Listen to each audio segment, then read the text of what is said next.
سيئات أعمالنا من يهده الله فلا مضل له ومن يضلل فلا هادي له وأشهد أن لا إله إلا الله وحده لا شريك له وأشهد أن محمدا عبده ورسوله الذي أرسله بالحق بشيرا ونذيرا وداعيا إلى الله بإذنه وسراجا منيرا أما بعد فإن خير الحديث كتاب الله وخير الهدي هدي محمد صلى الله تعالى عليه وسلم وخير الأمور أوازمها وشر الأمور محدثاتها وكل محدثة بدعة وكل بدعة ضلالة وكل ضلالة في النار.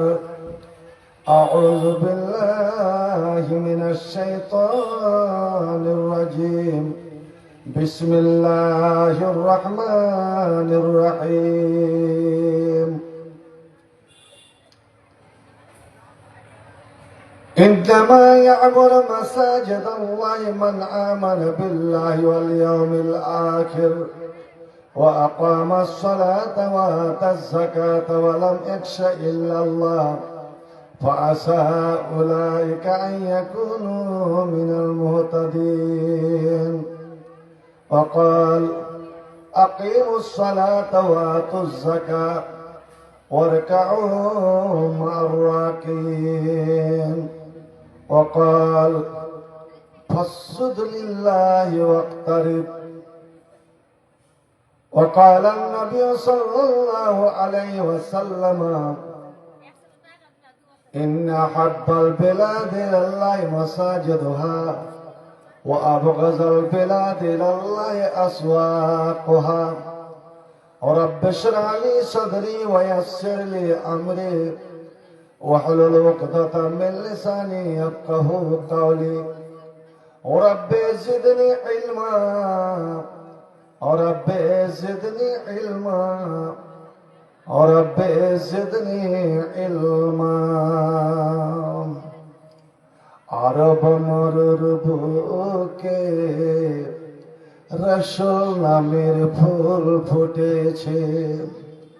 আরব মরুর বুকে রসুল নামের ফুল ফুটেছে। সেই ফুলের সুবাসে মন পাগল হয়েছে। আমার রসুল এসেছে ভবে শান্তি এসেছে। আমার নবী এসেছে ভবে শান্তি এসেছে।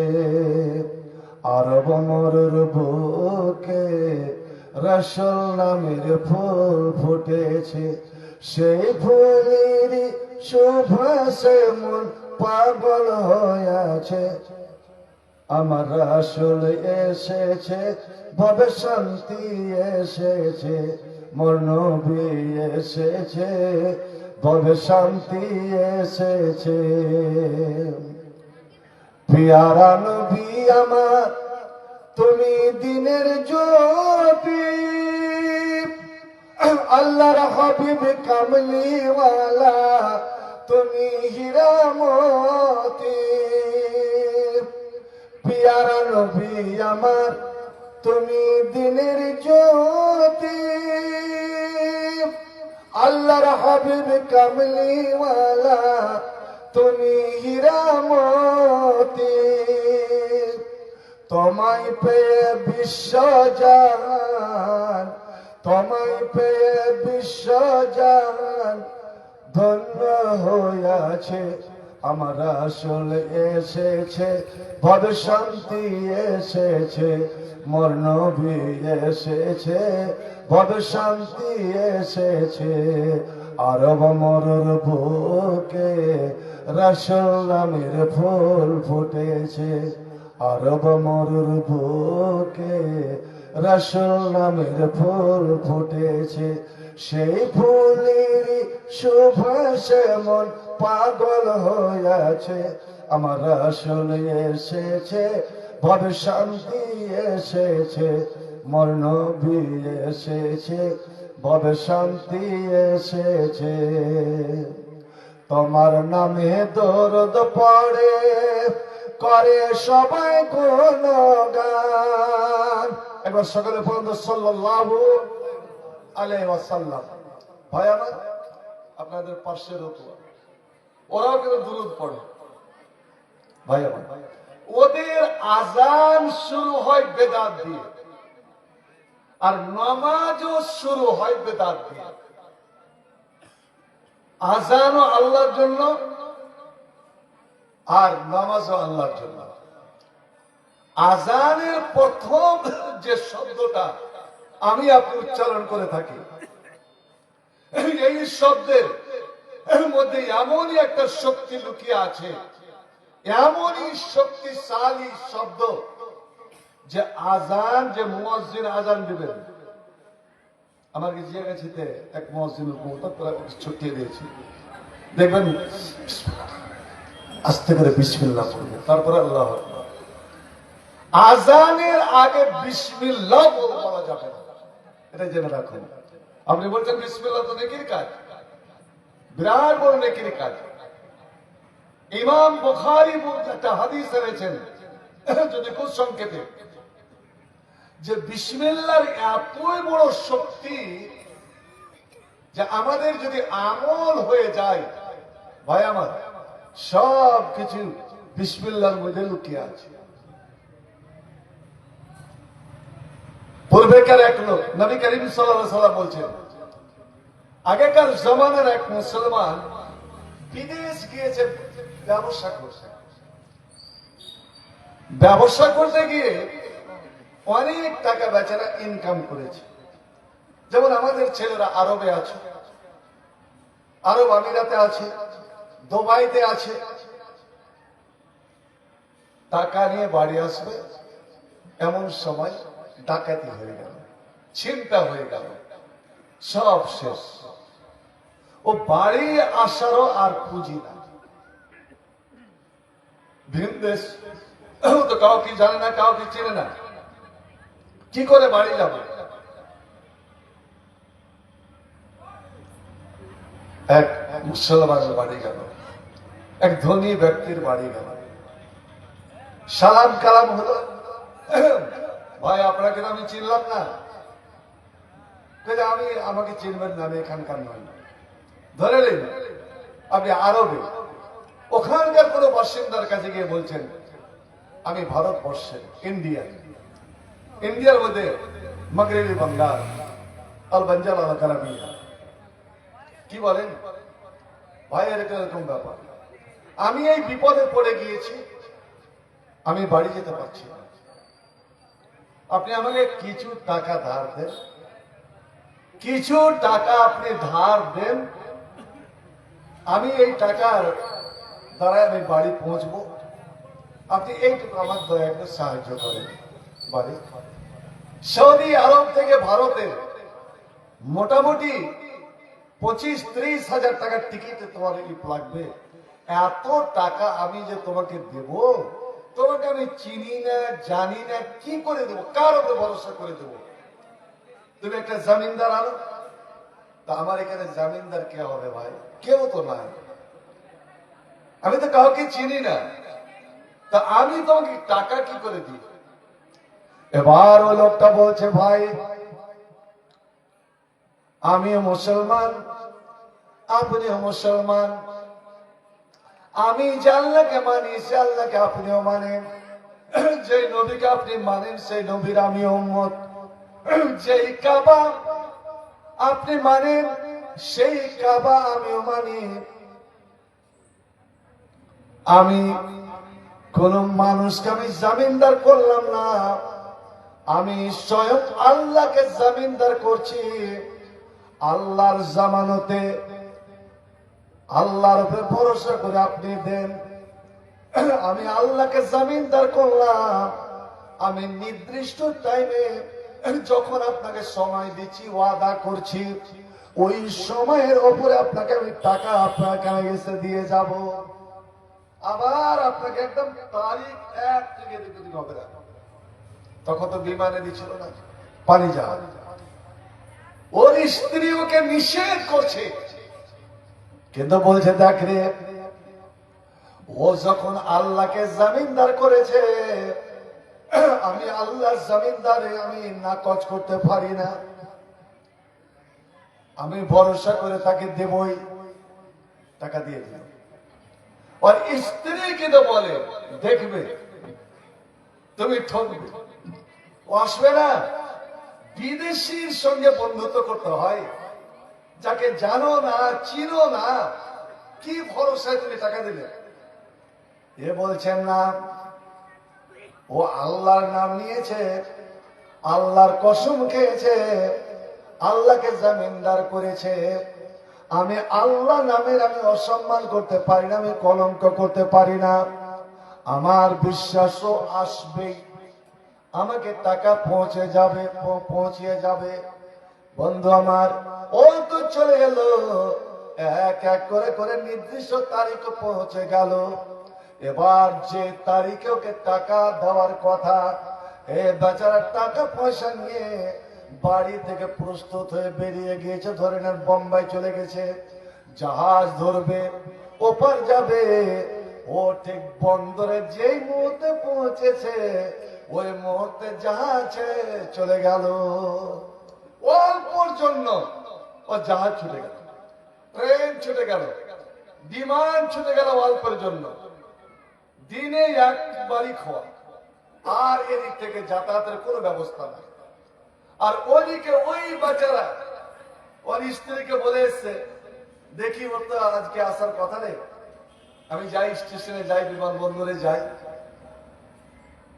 যাও, আমার তো বিশ্বাস লাগে না যে ও আসবে। সত্যি এপার থেকে একে একে যতগুলো জাহাজ যাওয়ার কথা, শেষ জাহাজটা চলে গেল, কিন্তু ওই লোক না, বেচারা নিরাশ। আর এদিকে এই বেচারা যখন ওর ট্রেন ছুটে গেল, ওর জাহাজ ছুটে গেল, মহা বিপদে পড়ে গেল। আল্লাহকে কাছে দরকার, আল্লাহ আমি তোমার নামে নিয়েছিলাম, আমি তোমাকে জামিনদার করেছিলাম, হে রব্বুল আলামিন, আমি যদি এই টাকা ওকে পৌঁছাতে না পারি, আমি কত বড় পাপী হব। আল্লাহ তোমার নামের একটা অসম্মান হয়ে যাবে। না না না, আমার জীবন থাকতে তোমার নামের আমি অসম্মান করতে দেব না। ও তাড়াতাড়ি এক কাঠ মিস্ত্রির কাছে গেল, আর কাঠ মিস্ত্রিকে বললো, ভাই আমাকে যত তাড়াতাড়ি পারবে একটা তুমি ছোট্ট একটা বাক্সর মতন একটা ছোট্ট বাক্স তৈরি করে দাও, একটা বাটুয়া তৈরি করে দাও। বন্ধু, যেমন হাজরতে মুসার মা আল্লাহ মুসাকে বলেছেন, মুসার মাকে বলেছিলেন, এরে মুসার মা, তুই একটা সিন্ধুকে তোর ছেলেকে ভরে দে, বরন্ত সিন্ধুকে একটা বাক্স পানিতে ভাসাবে, ওই বাক্সের ভিতরে কি পানি ঢুকবে না। কিন্তু ওই যুগের মিস্ত্রি গুলো আজকালকার মিস্ত্রি থেকে অনেক উন্নত মানের ছিল, এমন করে কাঠের বাক্স তৈরি করে দিত যে পানিতে ভাসাতে গেলে ও পানি ভিতরে যাবে না। এ মুসলমান, তুই মুসে বসিয়ে দে, দেখ আমি তাকে বয়ে নিয়ে যাব।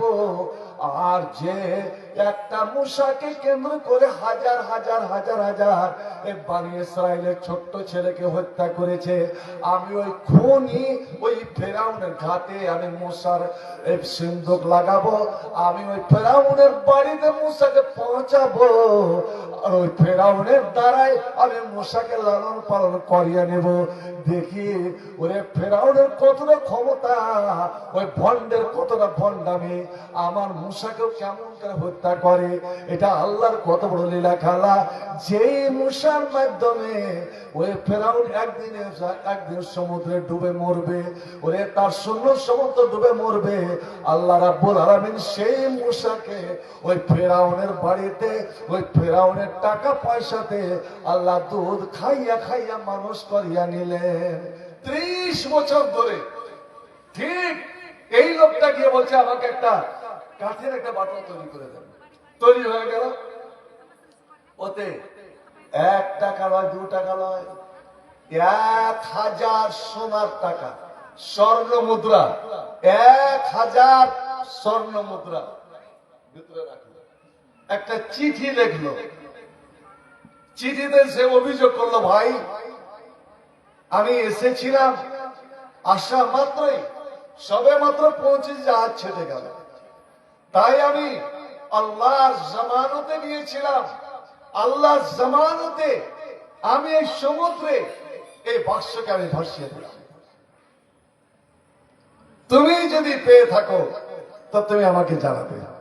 আর সমুদ্রে যখন বাক্সটাকে ছাড়ছে তখন বলছে, আল্লাহ আমি তোমার নাম নিয়েছিলাম, আর তোমার নাম একবার লাগাতে ও বেচারা দ্বিধাবোধ করেনি, আমাকে বিশ্বাস করে দিয়ে দিয়েছিল। হে রব্বুল আলামিন, আর তোমার নামে তোমার হাতে আমি আমানত সঁপে দিলাম।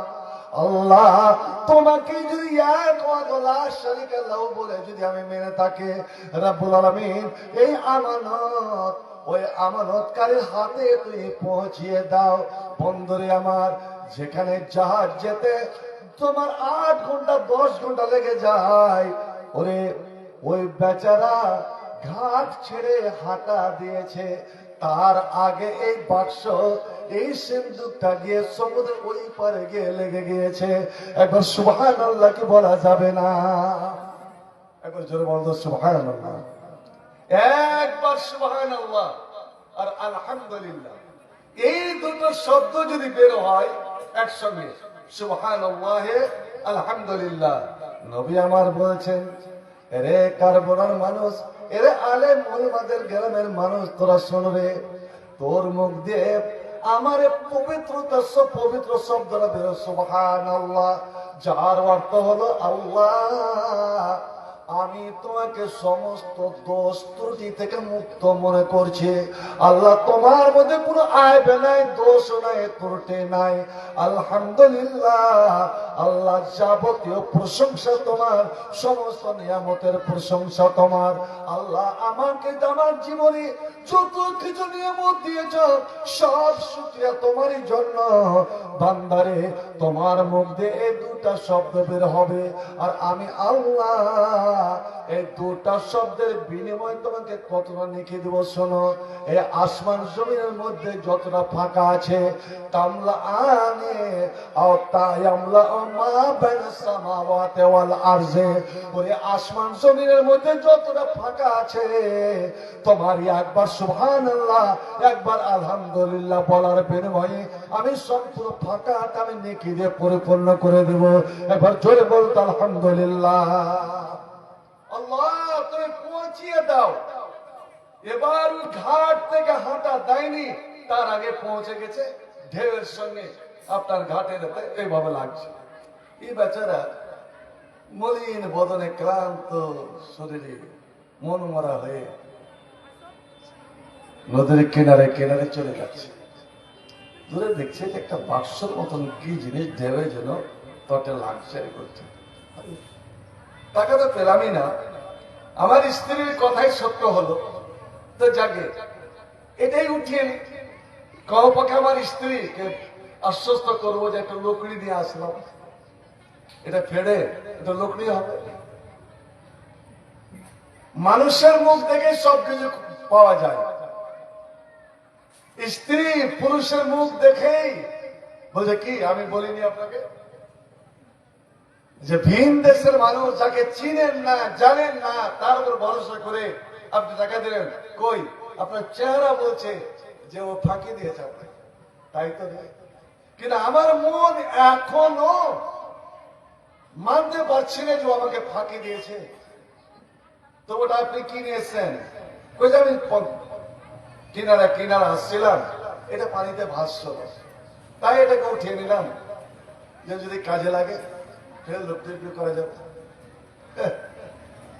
এবার বেচারা ওটাকে দাও দিয়ে ফাটতে গেল, আর যেমনই মেরেছে আর ঝনঝন করে বেজে উঠেছে, ভিতরে যা চকচকে স্বর্ণ মুদ্রা। স্বামী স্ত্রী দুইজন হতবাক, এবং তার নিচে একটা চিঠি লেখা আছে ওই লোকের নাম। আল্লাহর নাম বিসমিল্লাহির রহমানির জানে পড়া উমুকের পক্ষ থেকে উমুকের নামে সম্পূর্ণ বিস্তারিত বেচারা বলেছে কি অসুবিধাতে আমি যেতে পারলাম না। টাকা দেখ আমি বলেছিলাম না যে ওই লোক ফাঁকি দিতে পারে না। ওর চেহারা বলছিল ভাই আমার মুমিনের চেহারা, মুমিনের মুখমণ্ডল আল্লাহর একটা নূর থাকবে। আল্লাহর নবীর চেহারা যে কেউ দেখতো, যে কেউ দেখতো, দুশ্মন একদম পরম শত্রু যে কসম খেয়ে রেখেছিল যে আমি মুহাম্মদের চেহারা কোনদিনই আমি দেখবো না, মরে গেলেও দেখবো না। দুনিয়ার মানুষ ওকে মেনে নাই, তা আমি মানবো না। ওই লোকটা যখন ধরা পড়ে যাচ্ছে, ঘটনায় যাচ্ছি না, আর পরে মুসলমান হচ্ছে। আল্লাহু আকবার। এবার নবীকে দেখে যাচ্ছেন, নবী বলছেন তুমি কি দেখছো? তোমার চোখের পলক পড়ে না কেন? হে তুমি আমার চেহারার দিকে তাকিয়ে আছো।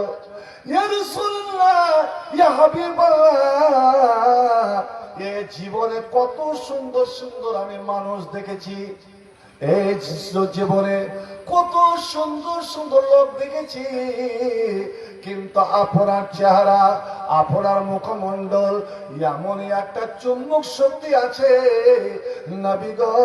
আমি আমার পরিবারকে বলে ভুলে গেলাম, আমার ছেলে মেয়েকে বলে যেন ভুলে গিয়েছি, আমার স্ত্রীকে যেন বলে ভুলে গিয়েছি, আমার যত রিশতেদার সবকে বলে ভুলে গিয়েছি।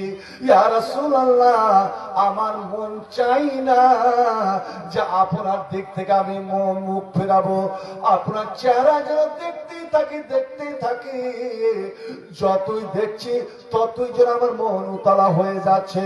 আল্লাহ রে আল্লাহ, নবী আমার কত সুন্দর ছিলেন।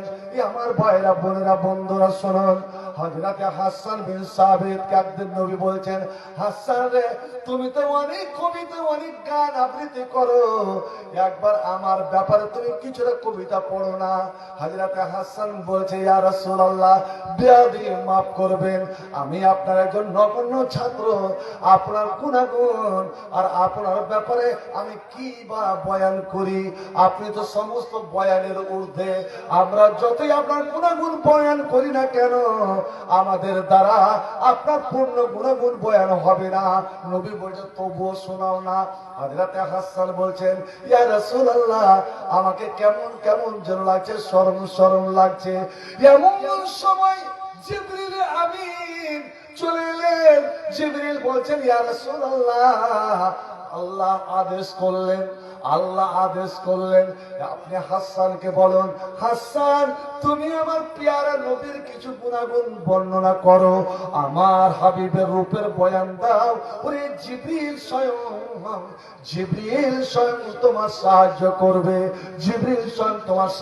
করবে, এখান থেকে দলিল যে মসজিদের ভিতরেও গাজাল পড়া যেতে পারে, মসজিদের ভিতরে কবিতা আবৃত্তি করা যেতে পারে, সেটা যদি ইসলামে কবিতা হয়, সেটা যদি কোরআন হাদিসের মান্যতা দেয়, তবে ওই ইসলামিক মোবাইলের গান বাজনা মসজিদে বাজানো যাবে না, মসজিদের সামনে বাজানো যাবে না।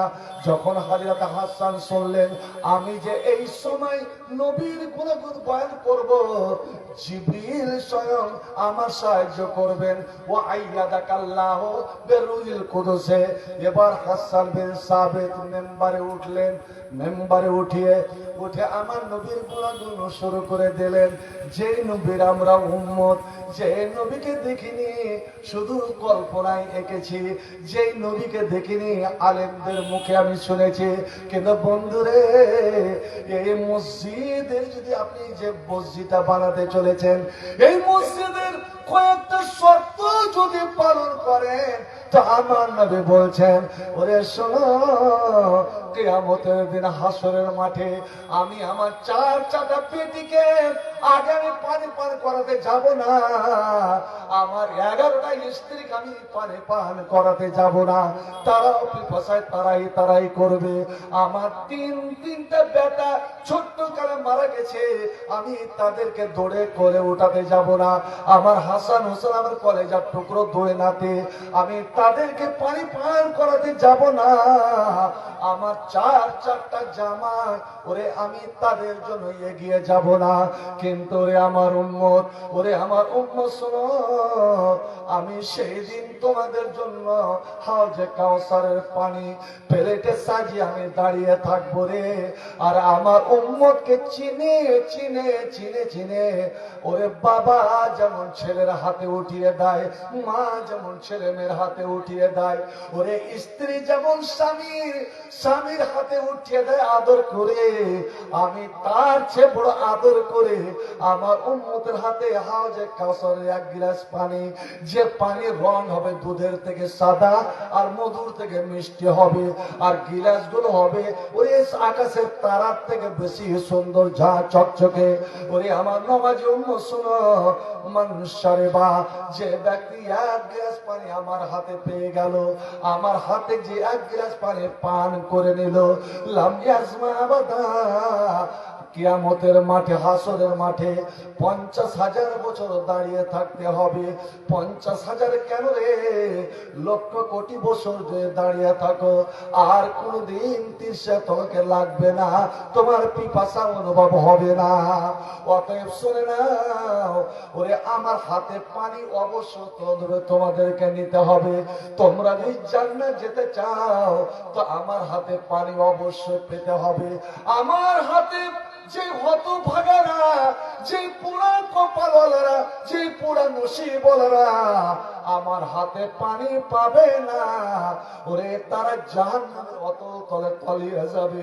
আমার চোখের সামনে তারাকে মেরে হাঁকিয়ে মুগুর দিয়ে ঠাটিয়ে ঠাটিয়ে তারাকে তেড়ে তেড়ে নিয়ে যাবে।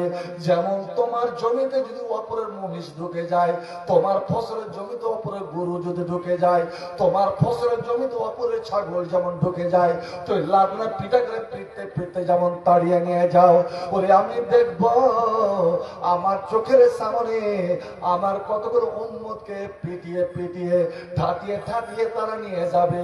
আমি তখন চিল্লাক মেরে বলবো, এ আল্লাহ ফেরেশতারা ছেড়ে দাও ছেড়ে দাও। ওরে ছেলে বিপদে পড়ে বাবার গায়ে ছুটে আসে, মায়ের গায়ে ছুটে আসে, ভাইরা ভাইয়ের গায়ে ছুটে যায়, আমার কাছে আমার উম্মত ছুটে এসেছে, আমাকে পানি পান করাতে দাও। কেন তোমরা মারছো, কেন তোমরা আমার কাছে তাড়িয়ে নিয়ে যাচ্ছ? এবার ফেরেশতারা বলবে, ওগো দয়ার নবী, ওগো রহমতের নবী, আপনি সারাটা জীবন উম্মত উম্মত করে কেঁদে গেলেন, আপনি দুনিয়াতে উম্মত উম্মত বলে কাঁদলেন, আপনি রাত্রে কান্না করলেন, আপনি দিনে কান্না করলেন, আপনি সিজদায় পড়ে পড়ে কান্না করলেন এই উম্মতের জন্য। মুসলিম শরীফের একটা হাদিস, আল্লাহ নবী হযরত আয়েশা, নবীর সবচেয়ে প্রিয়তমা বিবি হযরত আয়েশা বলছেন, ফাকাত রাসূলুল্লাহ সাল্লাল্লাহু আলাইহি ওয়াসাল্লাম, এক রাত আমরা যখন ঘুমাতাম, আমি আর আল্লাহ নবী, তো নবীকে আমি এইভাবে জড়িয়ে ধরে থাকতাম, জড়িয়ে ধরে থাকতাম, যেন নবী আমার পার্শ্ব থেকে উঠে না যায়, অন্য বিবির ঘরে যেন না চলে যায়।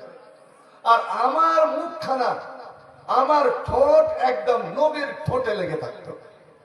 আচ্ছা বলেন, আপনি যদি এতখানি খাইনি, যদি আপনার ঘুচ্ছিতে ভরে যদি ঘুমান, তো আপনার মুখের কাছে মুখ নিয়ে যেতে পারবে? যে এক মুখ থাকলে যদি বিড়ি ঢুকান, দিনে যদি 8-10টা গুটকা খান, ওই মুখের কাছে মুখ নিয়ে যেতে পারবে?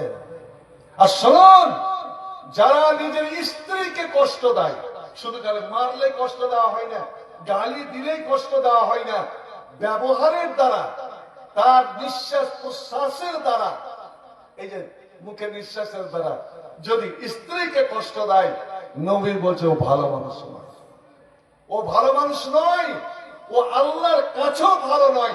আর যে আল্লাহর কাছে ভালো নয়, তার জন্য জান্নাত নয়। তোরা যদি ভালো হবি, ভালো যদি হবি, রেকর্ড যদি ভালো করতে চাস, আর রেকর্ড ভালো করে জান্নাত যেতে চাস, খিয়া রকম লে আহলি, তো তোমার বিবির কাছে আগে ভালো হয়ে যাও, বিবির কাছে ভালো হয়ে যাও। দেখেন না আমাদের আয়েশা কি বলে, যে নবীর 9টা বিবি, নবীর 9টা স্ত্রী, 9টাই স্ত্রী নবীর জন্য পাগল, নবীর জন্য পাগল, নবীর একটা আদর পাওয়ার জন্য, নবীর একটা সহায় পাওয়ার পাওয়ার জন্য তারা কত উতালা হয়ে থাকতো। আম্মাজান আয়েশা বলছেন, অনেক সময় আমি নবীকে আমার জাঙ্গে মাথা রাখে ঘুম পাড়িয়ে দিতাম, মাথায় বিলি দিয়ে ঘুম পাড়িয়ে দিতাম, যে দেখি তো নবী আমার প্রেমে, আমার ভালোবাসায় কতটা বাঁধা থাকে। ঘুমটা ভাঙে কি ভাঙে না? ধরেন নমাজের বেশি টাইম নাই, অল্প করে পরে আজান হয়ে যাবে। আর নবী যেমনই সবসময় ক্লান্ত মানুষ, তো এই দিনের জন্য ইসলামের জন্য সবসময় ছোটাছুটি করতেন, একটু কোথাও মাথা রাখলে ঘুম চলে আসতো। আর যেমনই ঘুম আসতো তো নবী নাক দিয়ে একটা আওয়াজ পেত, নাক ডাকতে লাগতেন। নবী নাক ডেকে ঘুমাচ্ছে আর আমি আরো নবীকে ঘুম পড়াবার চেষ্টা করছি। আমরা পরীক্ষা করতাম যে নবী বিবির প্রেমে পাগল না বিশ্ব প্রেমিক আল্লাহর প্রেমে পাগল, ওরে মসজিদের পাগল না জমি জায়গার পাগল, আল্লাহর ইবাদতের পাগল না কৃষি কাজের পাগল। এ মুসলমান নিজে পরীক্ষা করে। নবী তো কোনো গুনাহ ছিল না। আল্লাহ কোরআনে নিজে বলছেন, নবী রে আমি তোমাকে দুনিয়াতে পাঠালাম এমন করে, কাফার আল্লাহ মা তাকারা মিন জামবিকা মা তাআখারা, ওরে জন্ম তোমার জন্মের আগে যত গুনাহ সমস্ত গুনাহ মিছা পরিষ্কার করে দিয়েছি। আর তুমি যতদিন বাঁচবে তোমার পরেকার সমস্ত গুনাহকে আমি আগাম মাফ করে দিয়েছি। তোমার বিন্দু বিসর্গ গুনাহ নাই। তুমি ইবাদত করলেও কি না করলেও কি আমি সমস্ত গুনাহকে তোমার মাফ করে দিয়েছি। সেই নবী কিভাবে আল্লাহকে ডাকতেন। আর আজ আমরা মসজিদ বানাতে চলেছি। বন্ধু আমার, এখানে আপনাদের বাজার, এখানে বাজার। বলো যদি কারবালার মানুষ বুকে হাত দিয়ে যে চায়ের দোকানে মাগরিবের টাইমে চায়ের দোকানে চা পান করতে গিয়েছেন, চায়ের গ্লাস হাতে নিয়ে নিয়েছেন, এবার চায়ের টান দিয়েছেন আর চায়ের দোকানদার চা ঘুরতেছে, এমন সময় আল্লাহু আকবার বলে আজান আরম্ভ হয়ে গেল। বলুন তো আপনি কি চায়ের কাপটা রাখবেন, চা ঘোরা কি বন্ধ করবে? যারা হজ উমরা করতে গিয়েছে দেখবেন, ওরে যখনই আজান হয়ে গেল, সৌদি আরবের খুব বদনাম করে মানুষ, কিন্তু বন্ধু আমার তাওহীদের দেশ, এক আল্লাহর ইবাদতের দেশ। আজান হয়ে গেল, সমস্ত দোকান সঙ্গে সঙ্গে বন্ধ। আমি নিজে পরীক্ষা করে দেখলাম, আমার মোবাইলের সিম বন্ধ। আমি সিম লাগাতে গেলাম, আমার সঙ্গে আর একজন আছে, আমার কেরালার ছিল, তারা আমার মোবাইল খুলে দিয়েছে, সিম লাগিয়ে দিয়েছে। মোবাইলের সিম ভরতে যাবে, এমন সময় হেরেমে কাবাতে আজান শুরু, আল্লাহু আকবার। সঙ্গে সঙ্গে দোকান বন্ধ। হেরেমতে কিছু দূরই ছিলাম, আমি বললাম, আমি বারবার অনুরোধ করলাম যে আল্লাহ প্রথমে এটা করে দেন, একটু করে দেন। আল্লাহ আমার দেবতাকে বলছেন, আপনি বোধহয় হিন্দুস্তান ইন্ডিয়া থেকে এসেছেন, ওরে আপনার একটা সিম লাগাতে গিয়ে আমার ব্যবসাকে আমি চোপাট করতে চাই না, আমি 2 বছরের জন্য জেল যেতে চাই না। এই আরবের মাটিতে আজান হয়ে গেলে কোনো দোকানদার দোকান করে থাকতে পারবে না। বন্ধু আমার, কোনো বানাবাজি করতে পারবেন না যে আমার এই কাজটা হয়ে যাক, আমার এই পাড়িটা হয়ে যাক, আমার কদল কোপাটা হয়ে যাক, আমার খাওয়াটা হয়ে যাক।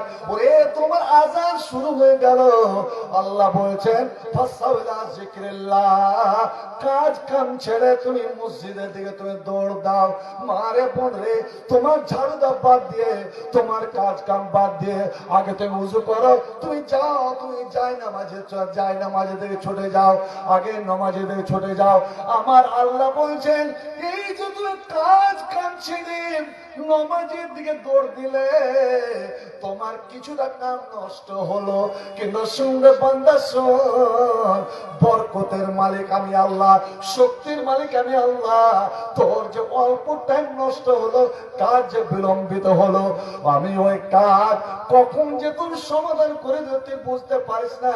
ওয়ামাইয়াত্তাকিল্লাহ ইয়াজআল মাখরাজা, তোরা আমার ভয় কর, আমাকে তোর মন্ত্রী জায়গা দে, আমি আল্লাহ তোর দুনিয়ার সমস্ত পথ খুলে দেব। দেব রে, ওয়ারযুকু মিন হাইসু লা ইয়াহতাসিব, আর কোন দিক দিয়ে তোকে যে আমি রুজি পৌঁছাবো, টাকা পয়সা পৌঁছাবো, ধন দৌলত পৌঁছাবো, ওরে তুই আদৌ কল্পনা করতে পারবি না। ও তবে একটাই শর্ত, যে কাজ কাম ছেড়ে দিয়ে, দুনিয়ার মায়া মমতা ছেড়ে দিয়ে, যখনই আমার ডাক পড়বে তখনই তোরা মসজিদে ছুটে যা। মুসলিম বলে দাবি করো তুমি সকাল বিকাল মুখে, মুসলিম তুমি মুসলিম কিনা বলো হাত দিয়ে বুকে। মুসলিম তুমি কোরআন হাদিস পড়তে জানো না, মুসলিম তুমি নামাজ রোজার ধার তো ধরো না। মুসলিম তুমি মুসলিম শুধু মুসলিম আছো নামে, মুসলিম তুমি কবে যে হবে প্রতিটি কাজে কামে রে, প্রতিটি কাজে কামে। মুসলিম তুমি আজান শুনে, মুসলিম তুমি আজান শুনে মসজিদে যাও না, মুসলিম তুমি নামাজ পড়ার সময় তো পাও না। কথা সত্য না মিথ্যে জয় বলেন তো?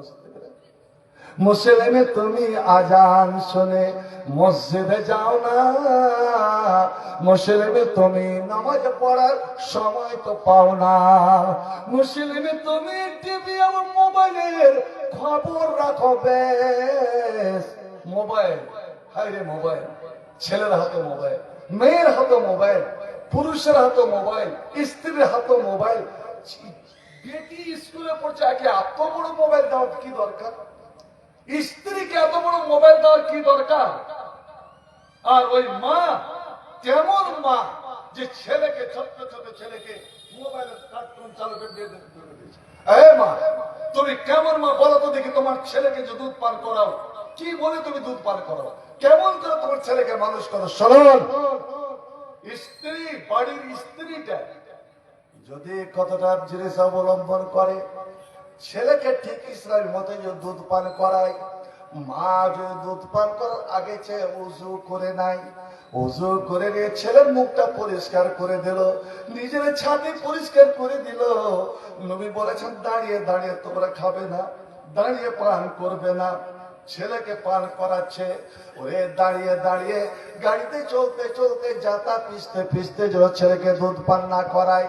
একটা সুন্দর জায়গাতে বসলো, ছেলেকে করে নিল, এবং ডান ছাতিটা নবী বলছেন খবরদার বাম হাতে খাবে না, বাম হাতে শয়তান খায়। তোমার ছেলেকে তুমি বাম ছাতিটা প্রথমে তুমি ধরাবে না, ডান ছাতিটা তুমি ধরাবে। আর যখন তোমার ছেলে ডান ছাতিটা মুখ দিতে যাবে, যখন টান দিতে যাবে, তখন ছেলের পক্ষ থেকে তুমি বিসমিল্লাহ পড়ে নাও, তোমার ছেলের পক্ষ থেকে বিসমিল্লাহ পড়ে নাও। এবার অনেক ছেলে একটা ছাতি পান করতে করতে ঘুমিয়ে যায়। মারে খবরদার, তোমার ছেলেকে ঘুম যেতে দেবে না, কারণ আল্লাহ দুইটা ছাতি কেন দিল? এবার বিজ্ঞান প্রমাণ করে দিল, ছেলের জীবন, ছেলের শরীরে যা যা আল্লাহ প্রয়োজন, ওই দুই ছাতিতে দুই রকমের জিনিস আল্লাহ রেখে দিয়েছেন। এক ছাতির প্রোটিন অন্য ছাতির সঙ্গে মিলবে না, এই ছাতির ওই ছাতির সঙ্গে মিলবে না, ওকে ঘুরিয়ে এই ছাতে মুখ লাগাও। এবার যখন দুধ পান করা হয়ে গেল, ছেলে যদি ঘুমিয়ে যায়, ওরে খাওয়া দাওয়ার পরে যেমন তুমি বলো আলহামদুলিল্লাহ, তোমার নিয়ামতের দাম তুমি আদায় করে দিলে। আল্লাহ বলছেন ওরে খবরদার, যদি তুমি আলহামদুলিল্লাহ না বলো, আমি প্রত্যেকটা খাওয়া, তুই ফল খাও, যে কোনো জিনিস খাও না কেন, আমি আল্লাহ কিয়ামতের দিন তোর কাছে হিসাব বুঝে নিব।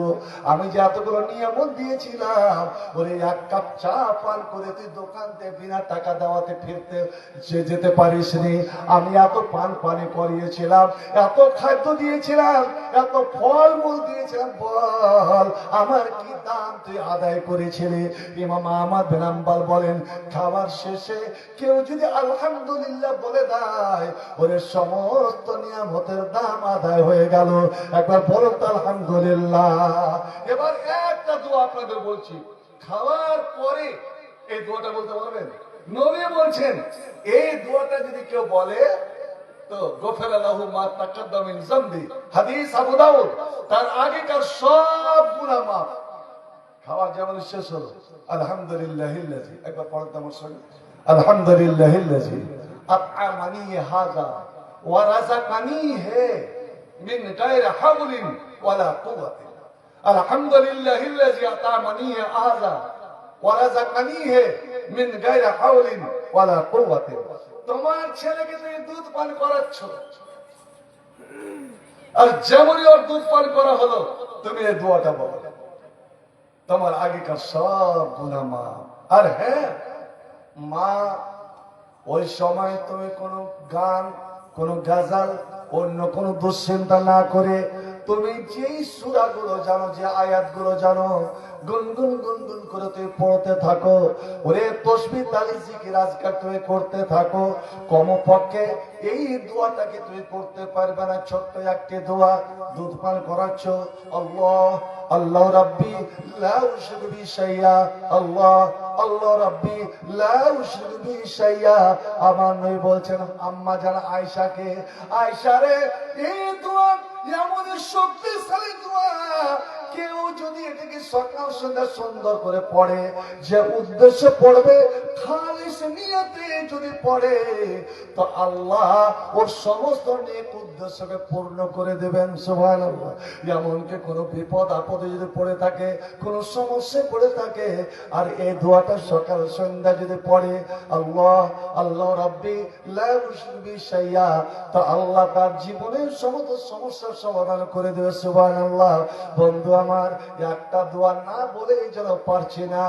নবী আমার বলছেন মা আল আরজে আহাদুন, এরে কার্বনার মুমিন মুসলমানেরা, আসমানের নিচে জমিনের উপরে যত মুসলমান বসবাস করছে, কোন মুসলমানের মুখ দিয়ে যদি এই দোয়াটা একবার বেরিয়ে যায়, ছেলে হোক মেয়ে হোক, এই দোয়াটা যদি একবার সুন্দরভাবে তার মুখ দিয়ে বেরিয়ে যায়, তো কি হবে? ইল্লা কুফিরাত আনহু খাতায়াহু ওয়ালাউ কানাত মিসলা জাবাদিল বারে। আল্লাহ ওর জীবনের গুনাহ, ওর জীবনের পাপ সমুদ্রের ফেনার থেকেও যদি বেশি হয়, সমুদ্রের ফেনার থেকেও যদি বেশি হয়, একবার পড়াতে আল্লাহ তার জীবনের সমস্ত গুনাহগুলোকে মাফ করে দেবেন। একবার জোরে বলুন আলহামদুলিল্লাহ। দোয়াটা বলবো যে ভাই, খুব ছোট্ট দোয়া, একবার বললেই মুখস্থ হয়ে যাবে। মা, তুমি এই ছেলেকে দুধ পান করাতে করাতে যদি তুমি এই দোয়াগুলো পড়ো, তুমি এই আয়াতগুলো পড়ো, শুনে নাও, আমি হাবিবুর রহমান বলে গেলাম, ওরে তোমার দুধ থেকে ওই ছেলের খোরাক, ওই ছেলের রক্ত, ওই ছেলের সমস্ত জীবন তৈরি হচ্ছে তোমার দুধ থেকে।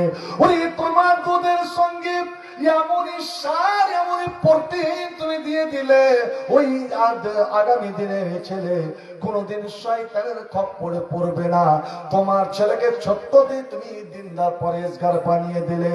বন্ধু, আজ আমাদের ছেলে মেয়েরা কেন ছোট্ট দিয়ে অবস্থা তাদের হয়ে যাচ্ছে? আমার মা, আমার বোন, আগে আমি পারবো না, চলো না আম্মা জান আয়েশার কাছে যে নবীকে আমরা ঘুম পাড়িয়ে দিতাম। এবার শোনো, নবী নাক দেখে ঘুম পাড়ছে, এমন সময় ফালাম্মা সামিয়ান নিদা, যেমনই হযরত বেলালের শব্দ আল্লাহু আকবার, পড়তে এই কোণাতে, এটা হলো মদিনার মসজিদ, এই কোণাতে আয়েশার ঘর, আর এখানে ইমামের জায়গা। আর হাজরাতে বেলাল যেখানে আজান দিতেন, বন্ধু আমার, ওখানে বেলালের বাড়িতে হয়ে গেছে একটা মসজিদ। বেলাল এখান থেকে জাইনাবের ঘরে চড়ে আজান দিতেন।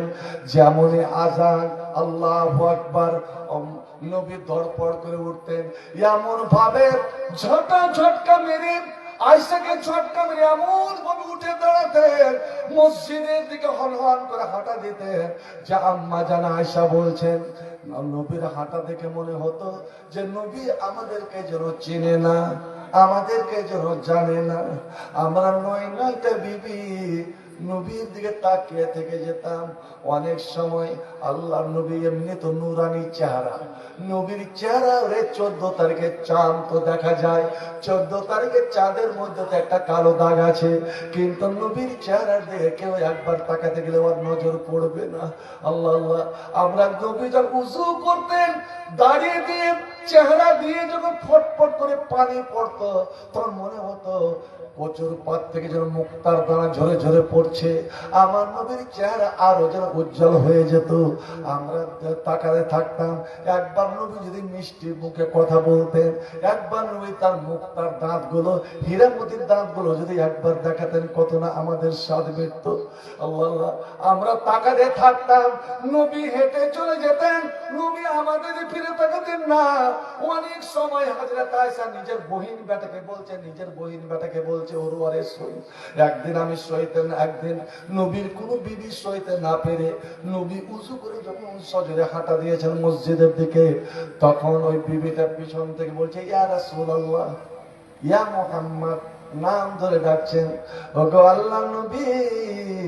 আর যেমনই আল্লাহ নবী বলেছেন, নবীর বুঝতে বাকি রইল না যে আমার বিবিটা আমাকে দেখতে চায়, আমার বিবি আমার কাছে এখন একটু আদর চায়, আমার স্ত্রী আমার কাছে একটু সোহাগ চায়। ওরে তোরা শোন, আল্লাহ নবী কোনদিন বিবিদের মনে আঘাত দিতেন না, আল্লাহ নবী বিবিদের মনকে ছোট করতেন না। যেমনই বলেছি ইয়া রাসূলুল্লাহ, তেমনি আল্লাহ নবী ঘুরে দাঁড়াতেন, ঘুরে তাকাতেন, আর ঘুরে মুচকি হেসে দিতেন। আর নবী যেমন মুচকি হাসতেন, তখন যেন আমরা দুনিয়া জাহানকে ভুলে যেতাম। আর নবী গুটি গুটি পায়ে হেঁটে আসতেন, হেঁটে এসে সে বিবিটার কপালকে এভাবে চেপে ধরলেন, আর চেপে ধরে মুখটা উপরে করলেন, একদম নাকের উপরে নাক রাখলেন, ঠোঁটের উপরে ঠোঁট দিয়ে, আর কি সুন্দর ভাবে নবী একটু আলতো করে আদর দিয়ে দিলেন, সোহাগ দিয়ে দিলেন, একটা মহব্বতের চুম্বন দিয়ে এবার নবী আবার বিবিকে ছেড়ে দিয়ে হাঁটা দিলেন। ফাখারা যা ওয়ালা নেতা ওয়াজা ফসল্লাহ, নবী বেরিয়ে গেলেন, স্ত্রীকে চুম্মা দিলেন, মসজিদে গেলেন, নামাজ পড়ালেন, কিন্তু নবী উযু করলেন না। বোঝা গেল উযু করে যদি কেউ স্ত্রীকে আলিঙ্গন করে নেয়, একটু আদর সোহাগ দিয়ে দেয়, এতে উযু নষ্ট হবে না। তবে এটা ছোঁড়ার ব্যাপারে নয়, ছোঁড়ার আগে এটা মনে রাখবেন, ছোঁড়ার ব্যাপারে নয়, বয়স্কদের জন্য এটা ছাড় আছে। এবার বহিন বেটা শরীয়তে দেখেন, বহিন বেটা বলছেন, খালা আম্মা বলেন তো দেখি, আল্লাহ নবী কোন বিবিকে এরকম ভাবে সোহাগ দিতেন, এরকম ভাবে ভালোবাসতেন, উযু করার পরে এসে এইভাবে মহব্বতের চুম্বন দিতেন? খালা আম্মা দয়া করে বলেন তো, নবীর বিবি তো অনেকটা নয়টা বিবি, আপনি একজন হাফসা, উম্মে হাবিবা, যায়েনব বিনতে জাহাজ, ওরে জুয়াইরিয়া, সাফিয়া, উম্মে সালমা, মাইমুনা, এই করে করে নবী যে নয়টা বিবি, কোনটা বিবিকে নবী এত আদর দিতেন? হযরত আয়েশা কিন্তু বলছেন না, মুখটা কাচুমাচু করছেন। এবার হযরতে উরওয়া বলছেন, লা ইয়াখালুকা ইল্লা আনতে, খালা আম্মা, আমার বিশ্বাস, আমার ইয়াকিন, আপনি ওই বিবিটা যাকে আল্লাহ নবী এইভাবে আদর দিতেন, আর যে বিবিটা আল্লাহ নবীকে এইভাবে ডাক দিতেন, ফাজাহিকাত, হযরতে আয়েশা তখন হাসতে লেগেছেন। এর মানে ওই বিবিটা হচ্ছিল হযরতে আয়েশা। আমার বলার উদ্দেশ্য যে নবী কিভাবে মসজিদ চলে যেতেন, আর আমরা কিভাবে। তো মনে আছে আপনাদের, হাসান তুমি দাঁড়াও, আল্লাহর আদেশ, জিবরিল তোমার সাহায্য। কোন নবীর আমরা উম্মত, আর কোন নবী কিয়ামতের দিন আপনার হাওজে কাউসারের পানি নিয়ে দাঁড়িয়ে থাকবে। নবীর সঙ্গে মুসাফা করার জন্য সাহাবায়ে কেরামেরা দূর দূর থেকে আসতেন, যে একটু যদি নবীর ছোঁয়া পাই, কারণ নবীর ছোঁয়াতে যে বরকত। আল্লাহু আকবার। আবুল আস, উসমান বিন আবিল আস একজন সাহাবী, 3 বছর ধরে পায়ে ব্যথা, হাঁটতে পারত না, পাটা মুচকে গেছিল, পাটা বেচারা নেগড়ে নেগড়ে হাঁটত। মক্কা থেকে মদিনা গেলেন, আল্লাহ নবীর কাছে গিয়ে বলছেন, হুজুর এ পায়ে আমি শক্তি পাই না, পায়ে প্রচন্ড ব্যথা। 3 বছর থেকে পাটা মেল করো তো, মেল করবে। আল্লাহ নবী বলছেন তুমি হাত রাখো, হাত রাখো। এবার তুমি বলো 7 বার বলো বিসমিল্লাহ বিসমিল্লাহ বিসমিল্লাহ বিসমিল্লাহ 7 বার। তারপরে এই দোয়াটা করো, পড়ো 3 বার। আউযু বিইজ্জাতিল্লাহি ওয়া কুদরাতিহি মিন শাররি মা আজিদু ওয়া মুহাজিরু। নবী ওকে পড়ালেন, পড়িয়ে এবার নবী নিজের হাতখানাকে এভাবে 3 বার ফিরিয়ে দিলেন, দিয়ে বলছেন উসমান রে তুমি দাঁড়াও তো, দাঁড়িয়ে হাঁটো তো, হাঁটো, পিছনে সরো, পিছনে সরো, একটু দৌড় দাও তো, দৌড় দাও। আচ্ছা বলো তো ব্যথা অনুভব হচ্ছে কি? না হুজুর, আমার তো মনে হয় 5 টাকায় তো বাদো, কোনদিন আমার পায়ে যেন ব্যথা হয়নি, কোনদিন আমার পা ভাঙেনি। সুবহানাল্লাহ। খাইবরের যুদ্ধ, খাইবরের যুদ্ধ জয় হচ্ছে না। একদিন চলে গেল, 2 দিন চলে গেল, 3 দিন চলে গেল। নবী বলছেন আল্লাহ মুসলমানের এতটা ক্ষয়ক্ষতি হচ্ছে, ওরে তোমরা কেউ যুদ্ধ জয় করতে পারবে না, ইসলামের পতাকা তোমরা উড়াতে পারবে না। আমার বিশ্বাস কাল সকালে আমি এমন একটা ছেলের হাতে ইসলামের পতাকা দেব, যার হাতে খয়বরে ইসলামের পতাকা, কলেমার পতাকা উড়বে। ফজরে সবাই জমা হয়েছে। হযরত ওমর বলছেন আমি লম্বা মানুষ ছিলাম, আমি দাঁড়িয়ে গেলাম যেন আল্লাহ নবী আমাকে দেখে, আমার নাম ধরে ডাকে। হঠাৎ নবী বলছেন আলী তুমি কোথায়, আলী তুমি কই, কোথায় আছো? সবাই বলে উঠল হুজুর আলীর চোখ উঠে আছে, 3 দিন ধরে বেচারা অসুস্থ, আলী তাকাতে পারছে না, চোখ ফুলে একাকার হয়ে গিয়ে চোখ দিয়ে ঝরঝর করে পানি ঝরছে। আল্লাহ নবী বলছে আলীকে তোমরা ধরে নিয়ে আসো। আলীকে 2 জন হাত ধরে নিয়ে যাওয়া হলো। আলী কিন্তু চোখ খুলতে পারছেন না, একদম দম হয়ে ফুলে আছে, চোখ দিয়ে পানি, লাল পানি ঝরছে। নবী বললেন তুমি সামনে বসে যাও। সামনে বসে গেলেন। আল্লাহু আকবার। নবী কিছুক্ষণ দোয়া করলেন, তারপরে ডান হাতের আঙ্গুলে সামান্য একটু থুতু নিলেন। থুতু নিয়ে প্রথমে ডান চোখে যেমন সুরমা লাগায় 3 বার এইভাবে টেনে দিলেন। তারপরে চোখটাকে উপর পাতাকে নিচ পাতাতে এইভাবে মারলেন, বন্ধ রাখো। এবার 5 চোখে ওইভাবে করলেন, 3 বার উপর নিচ করলেন, বন্ধ রাখো। এবার নবী নিজের পাতাটা ধরে বলছে তুমি খোলো, চোখ খোলা। আল্লাহু আকবার। যেমন চোখ খুলেছেন হযরতে আলীর চোখ সম্পূর্ণ সাদা হয়ে গিয়েছে, ওরে একটু লাল নাই, একটু অসুখ নাই। হযরতে আলী বলছেন, আল্লাহ বলছে বলো তাহলে এখন কেমন মনে হচ্ছে? ইয়া রাসূলুল্লাহ, ইয়া হাবিবাল্লাহ, আমার জন্য মনে হচ্ছে আদৌ আমার চোখ উঠেনি, আমার চোখে যেন কোনো অসুখ হয়নি। এই ঘটনা ঘটছে তখন হযরত আলীর বয়স হলো 25। আলীর বয়স হলো 25। ওই আলী 65 বছর বয়সে বর্ণনা দিচ্ছেন, এই কুফার লোকেরা শোনো, ওই 25 বছর বয়সে যে নবী আমার দোয়া দিয়ে দিয়েছিলেন এবং চোখে থুতু দিয়ে একদম মেল করে দিলেন, ওরে তখন থেকে নিয়ে এখন পর্যন্ত এই দীর্ঘ সময়ে আমার চোখ একদিন কোনোদিন কার জন্য একটু জ্বলানো হয়নি, চোখে কোনোদিন একটা করকরে ব্যথা হয়নি। আল্লাহু আকবার। নবীর দুয়ার বরকত। আল্লাহ আম্মা যাব বন্ধুরে আমার, সেই নবী হযরত আয়েশা বলছেন আমি এইভাবে নবীকে জড়িয়ে শুয়ে থাকতাম। হঠাৎ একদিন রাত্রে দেখলাম আমার ঘুম ভেঙে গেল, নবী কিন্তু নাই, আমি ওইভাবে শুয়ে আছি। নবী কই গেল?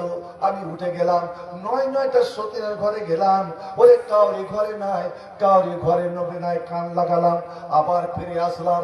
অন্ধকার ঘর, অন্ধকার ঘর, চেরাক নাই, আলোর ব্যবস্থা নাই। কোথায় গেলেন নবী, কোথায় গেলেন? আল্লাহু আকবার। এবার হযরত আয়েশা বলছেন আমি বসে গেলাম, মেঝে খুঁজতে আরম্ভ করলাম, গভীর রাত, তখন এমনই গভীর রাত যে কোনো জায়গা থেকে কোনো সারা শব্দ ভেসে আসে না।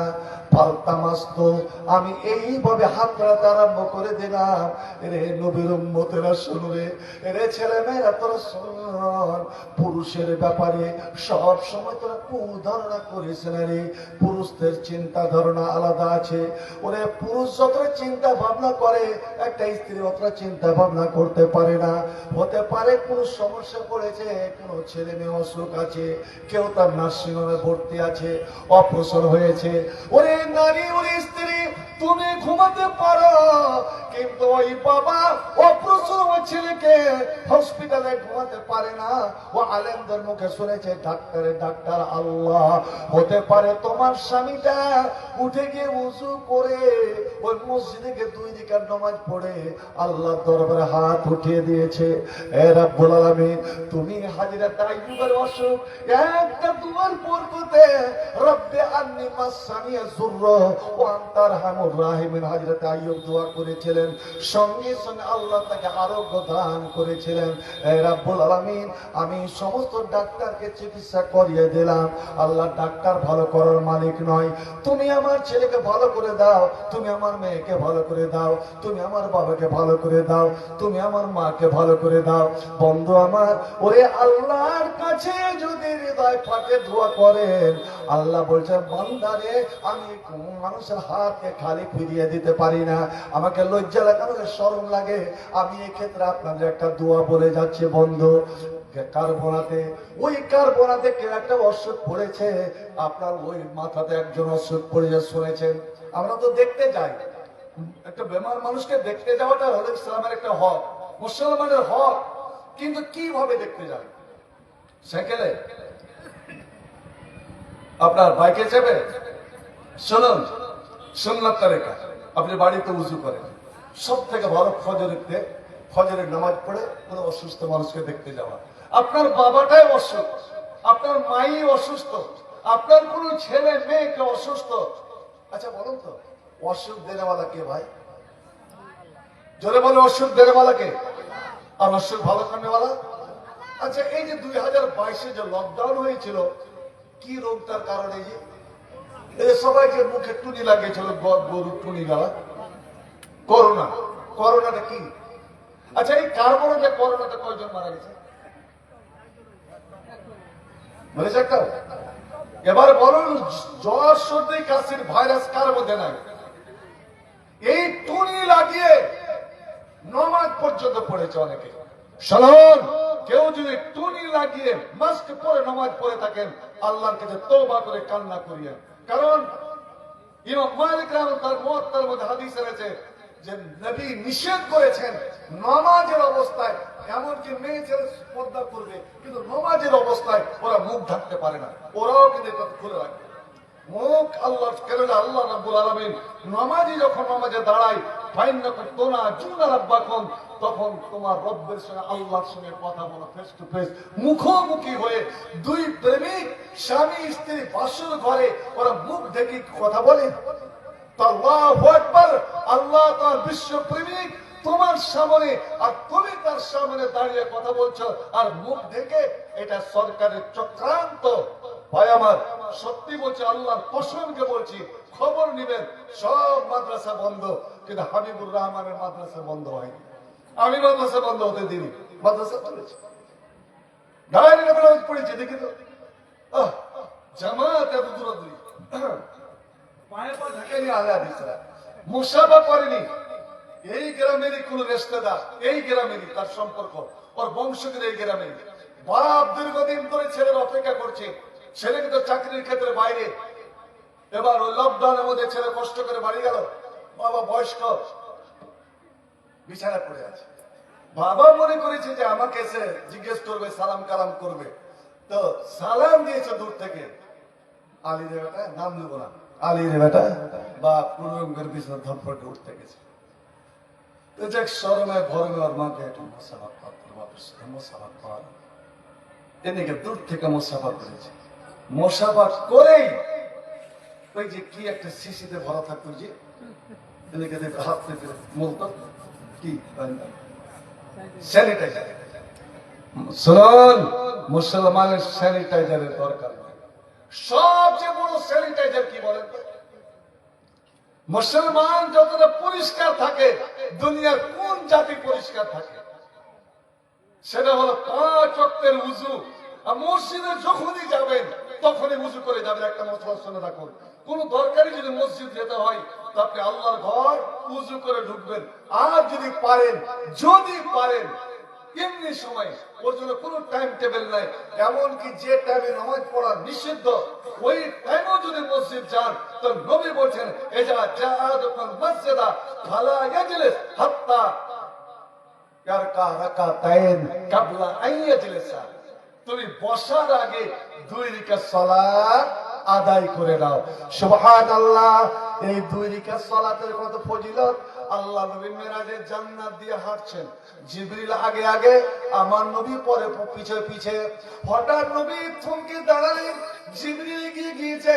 জিবরিল বলছে, ইয়া রাসূলুল্লাহ কাদ্দেম, আসুন। বলছে জিবরিল, আমি আগে বাড়বো না, আগে তুমি বলো এই জান্নাতে তুমি চলেছ আর আমি চলেছি, তুমি আগে আগে আমার পথ পরিদর্শক, আমি পিছনে পিছনে। হঠাৎ আমার আগে এবং তোমার পিছনে মধ্যখানে 3 জন কে এলো? সামনে তো খাসখাসাতান নিয়াল, আমি জুতার শব্দ শুনতে পাচ্ছি। আর এই জুতার শব্দটা আমার খুব চিনা চিনা মনে হচ্ছে। বাপ তো বেটার আওয়াজ বুঝতে পারবে, পায়ের আওয়াজ। ওরে স্বামীর হাঁটা স্ত্রী বুঝতে পারবে, আপনজন হাঁটার আওয়াজ বুঝতে পারবে। নবী আমার বলছেন, এই হাঁটাটা, এই চলাটা, এই পায়ের শব্দটা আমার খুব চিনা চিনা মনে হচ্ছে। জিবরিল, তুমি আগে বলো এই জান্নাতের মাটিতে কে আমার আগে হেঁটে চলেছে? আল্লাহু আকবার। বিশ্ব জানে নবী, নবীদের নবী, রাসূলদের রাসূল, এমনকি ফেরেশতাদের ইমাম ওরে তার সামনে হেঁটে চলেছে। রোত্তর যদি বেদাতের এটা শুনে লাই তাই আমাকে গাল দিয়ে শেষ করে দেবে যে নবীর আগে, হ্যাঁ নবীর আগে হাদিস। নবী বলছেন আমার আগে হেঁটে চলেছে। বলো জিবরিলকে। হযরতে জিবরিল বললেন হেসে, ইয়া রাসূলুল্লাহ, ইয়া হাবিবাল্লাহ, এটা কেউ নয়, এটা আপনার মুয়াজ্জিন, আপনার মুয়াজ্জিন ওই হাবশী কালো বেলাল। আল্লাহু আকবার। বেলাল চলেছে মক্কায়, বেলাল চলেছে হাঁটছে মক্কাতে। মেরাজ হয়েছিল নবীর মাক্কি জীবনে। নবী চলে, বেলাল চলছে মক্কার হেরেমের মাটিতে। আর ওই মাটির হেরেমের মাটির আওয়াজ, ওই মক্কার পায়ের আওয়াজ পড়ছে জান্নাতের মাটিতে। একবার জোরে কি সুবহানাল্লাহ বলা যাবে না? আলে হাদিস ডাক দিয়ে কয়, আয় তোরা আয়, এক কাতারে শামিল হরে বিশ্বের মুসলিম ভাই। আলে হাদিস ডাক দিয়ে কয়, আয় রে তোরা আয়, এক কাতারে হরে শামিল বিশ্বের মুসলিম ভাই। একটা ভাই, এক কোরআন মানি, এক আল্লাহ, এক রাসূল জানি। একটা ভাই, এক কোরআন মানি, এক আল্লাহ, এক রাসূল জানি। তবে কেন দলাদলির লইব আশ্রয়? আরে তোরা আয়, আরে তোরা আয়। শিরক বেদাত মিটিয়ে দিয়ে তাওহীদেরই পথটি বেয়ে, শিরক বেদাত মিটিয়ে দিয়ে তাওহীদেরই পথটি বেয়ে।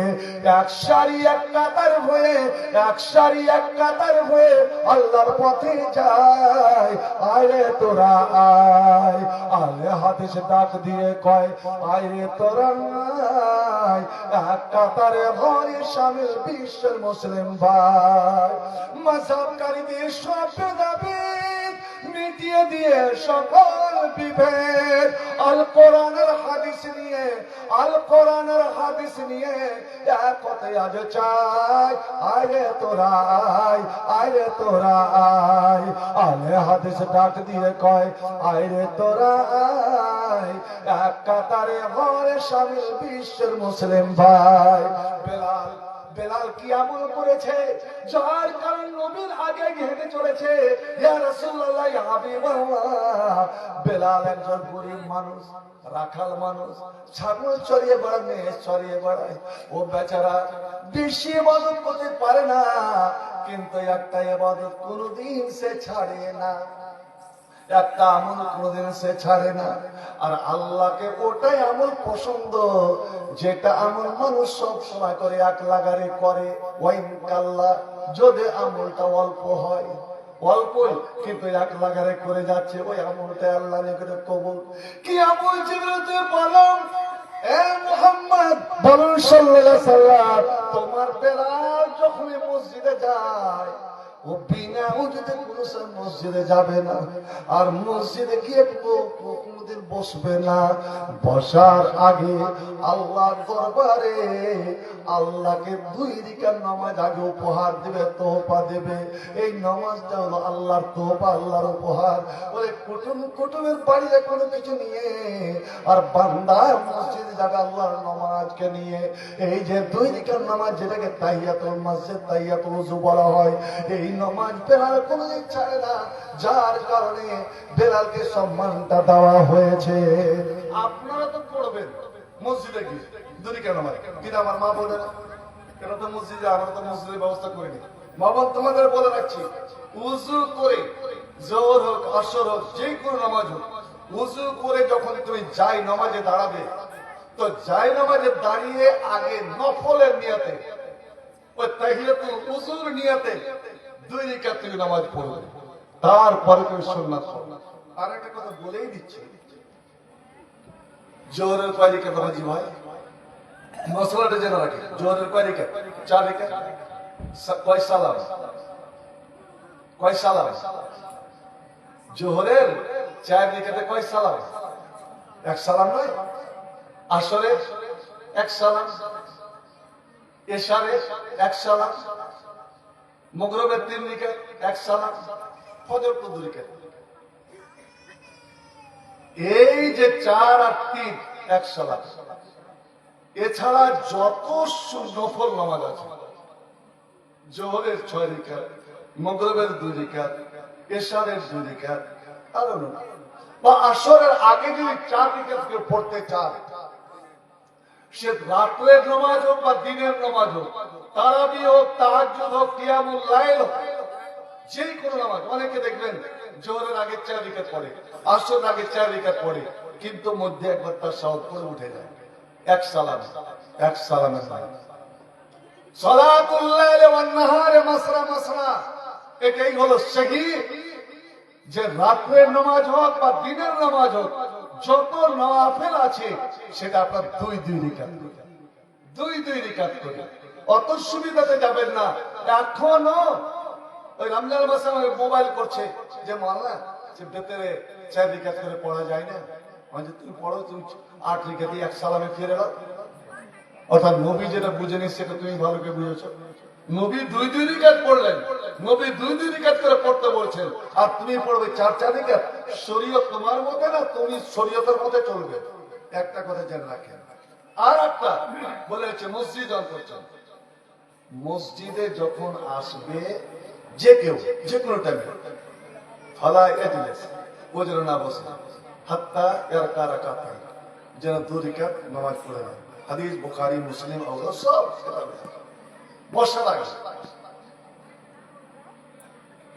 জুমার দিন, জুমার দিন বা এমনি সময় আপনি মসজিদে যাচ্ছেন আর জোহরের আজান শুরু হলো, একটু জোহর আগে গেছেন, মসজিদে গেলেন আর আসরে আজান শুরু হয়ে গেল।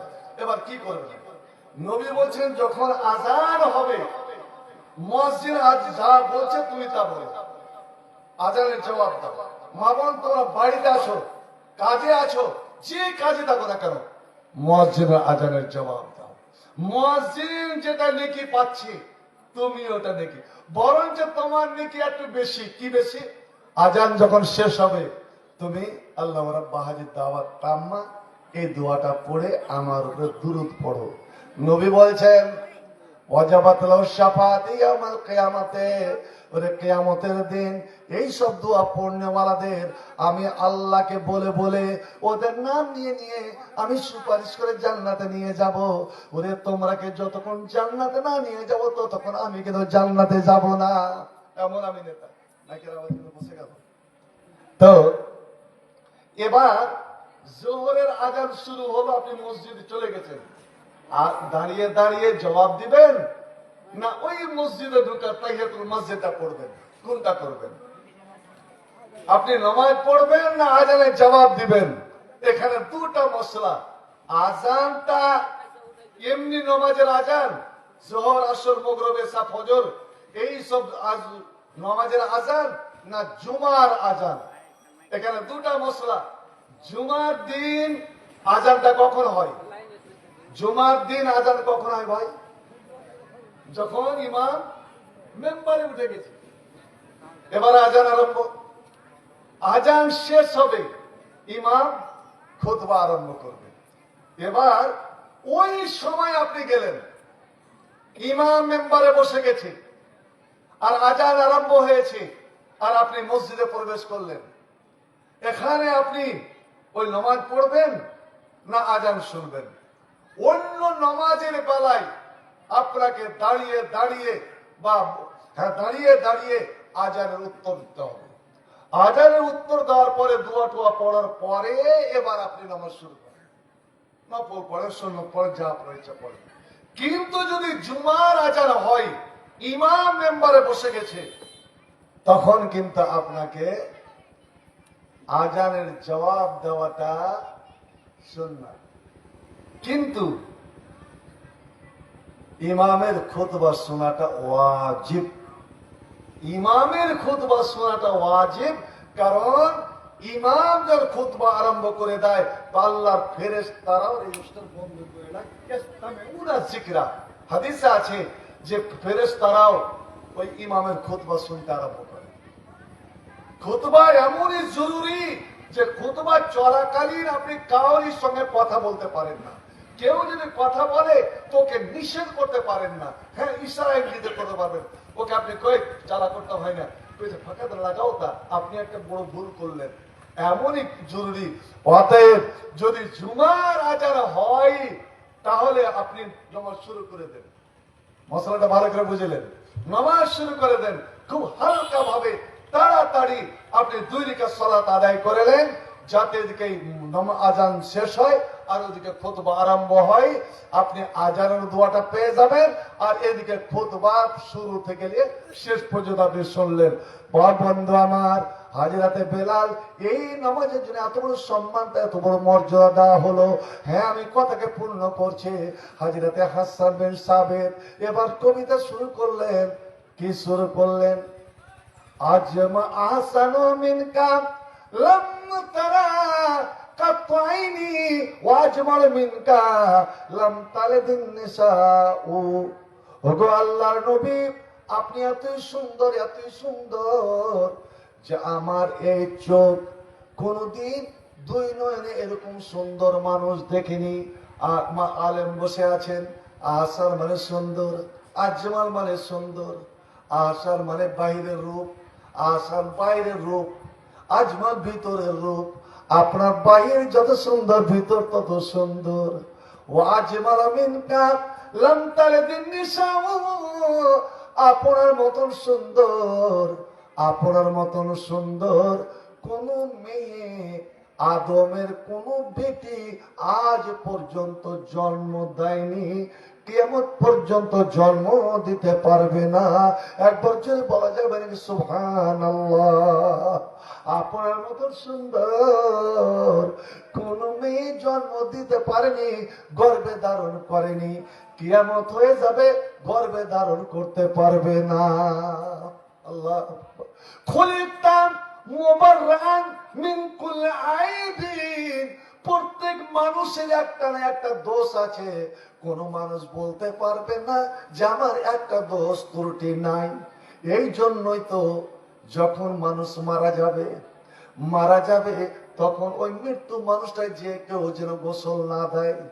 কেন বন্ধু, আমাকে তো উলঙ্গ করে গোসল দেওয়া হবে। আমার অনেক দোষ ত্রুটি, কোনো আয় থাকতে পারে, আমার কোনো ফুলের ব্যাপারে থাকতে পারে, আমার কোনো একটা আব থাকতে পারে, আমার কোনো জায়গায় আমার টিউমার থাকতে পারে। ওই ব্যক্তি যেন গোসল দিয়ে ওই আয়টা দেখে নিয়ে পরে যেন প্রকাশ না করে।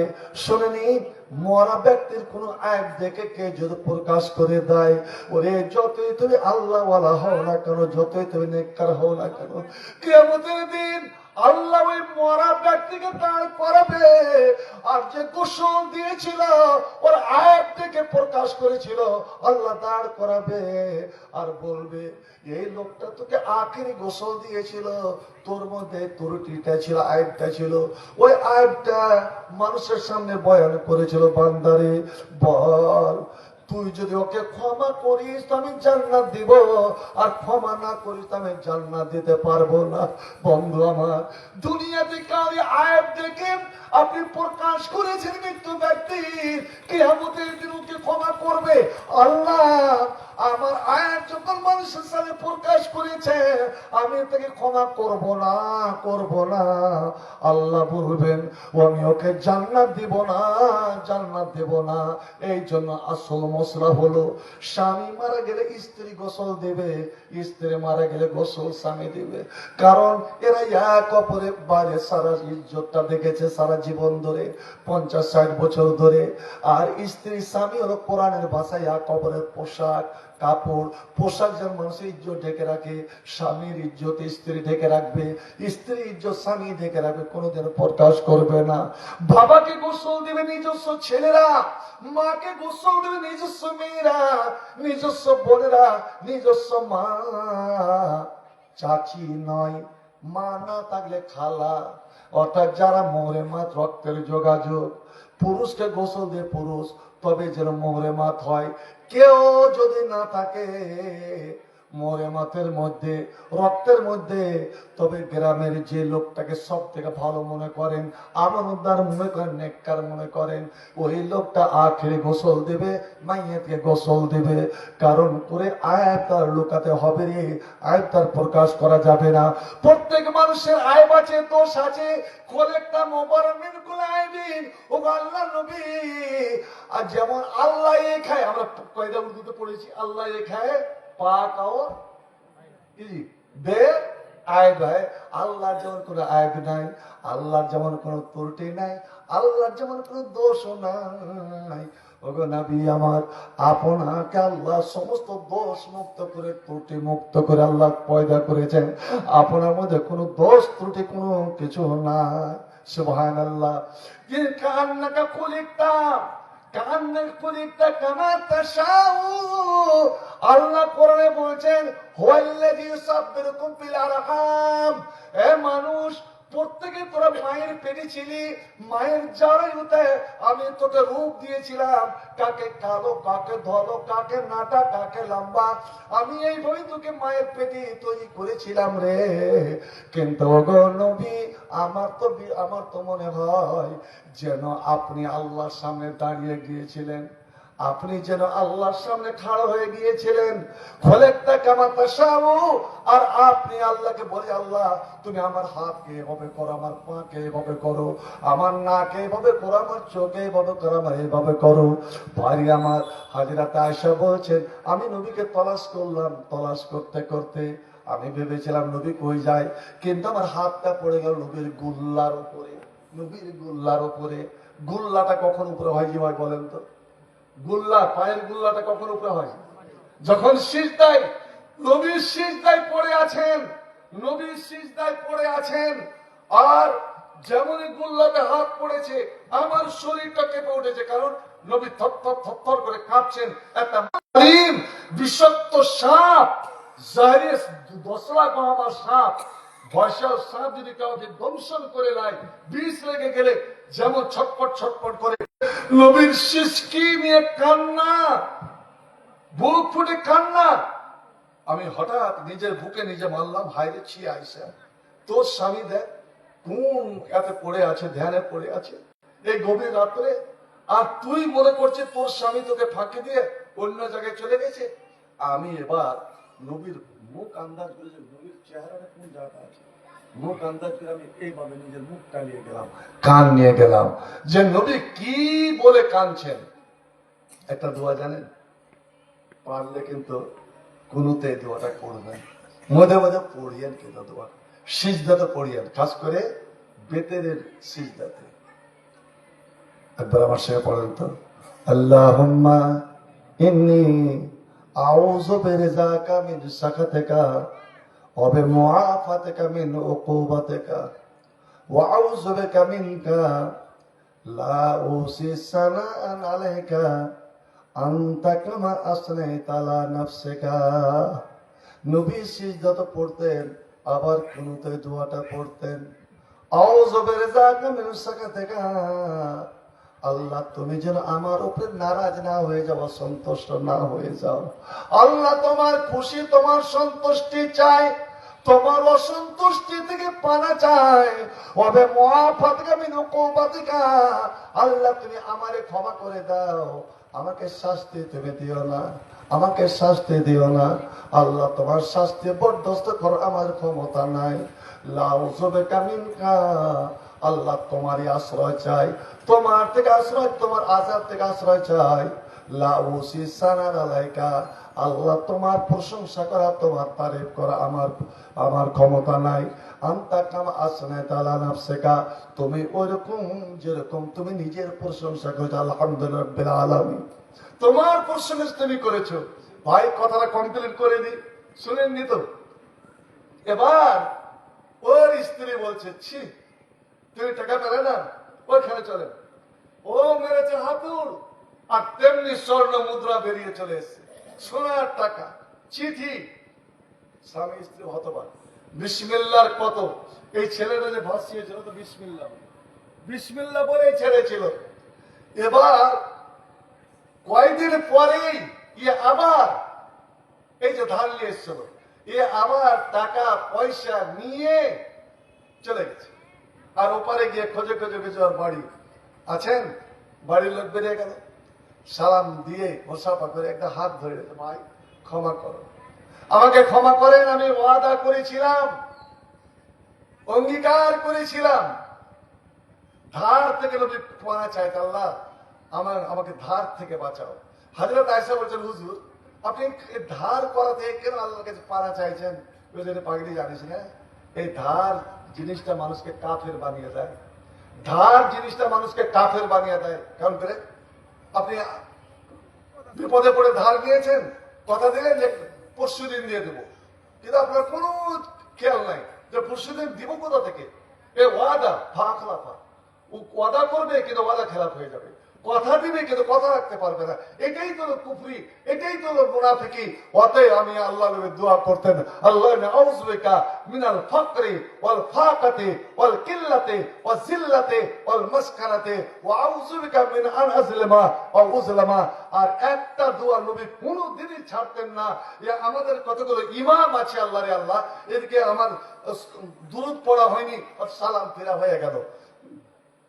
দোয়া মাশাআল্লাহ সালাম তো রাখছি, দোয়াটা পড়ার পরে নবী চারটা জিনিস থেকে পানা চাইতেন, এটা কোনদিন নবী ছাড়তেন না।